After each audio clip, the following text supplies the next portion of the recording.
I rise to speak on the motion presented to this House by my colleague, the member for Robertson.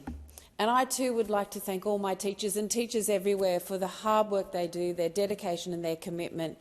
There are two aspects of this motion today that I would particularly like to address. They are the focus on building a better and fairer education system and the need to work with state and territory governments to get all schools on a path to full and fair funding. In these two respects, this motion is very timely. Just last week, the Australian Education Union released a report setting out a comparison on capital spending in the public and private school sectors. Capital spending in the schools context means school infrastructure, halls, theatres, toilets, new buildings, new roofs. But before I talk about the results of this report, I'd like to just relate an experience of one of my own schools in my electorate of Mackellar. Last year, I was invited by the PNC to visit a school just a stone's throw away from my office. And I have to say, before I say anything, that it is the most wonderful school.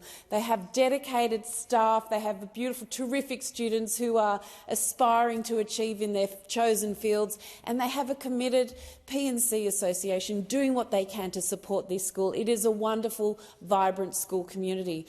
But what I saw that day nearly brought me to tears, because the infrastructure was at such a state of disrepair and neglect that it was almost third world. There was mould everywhere, ceilings, roofs, walls, floors, toilet doors were off their hinges, roofs were leaking, gas Bunsen burners had to be turned off because they too leaked gas in chemistry classrooms.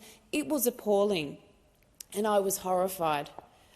This is in stark contrast to what is happening in the private school sector. In 2021, one prestigious Sydney boys' school spent $63.5 million on fitness and drama facilities, which is absolutely wonderful for that school and those children, but it equated to more than the entire Northern Territory and Tasmanian governments' combined spending on new and upgraded infrastructure in public schools that same year.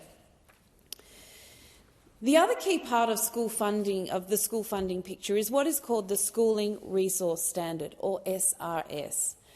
The SRS is an estimate of how much total public funding a school needs to meet its students' educational needs.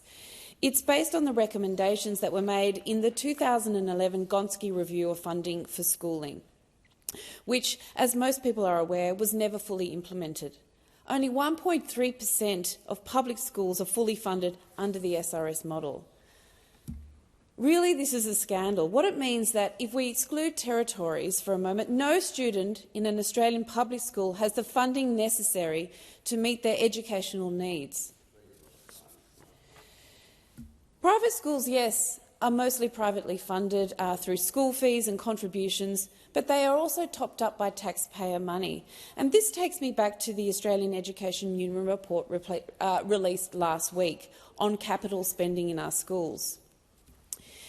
It found that in 2021, the amount of money spent by 5 elite private schools on capital works was the same amount of money that the government gave to more than half of all Australia's public schools.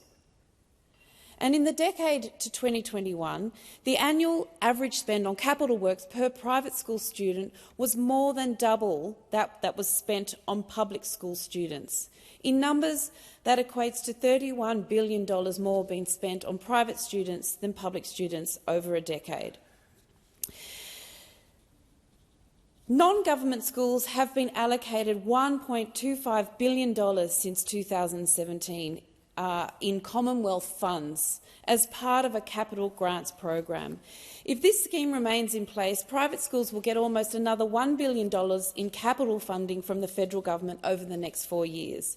In contrast, all the other state schools, except for in WA and Northern Territory, will need to share a pot of $216 million for their building infrastructure program. That's 6,700 public schools that need to share in that pot. So, in summary, I will welcome the government's commitment to ensuring that in this term all schools will achieve 100% of their schooling resource standard to help close this education divide. Be agreed to.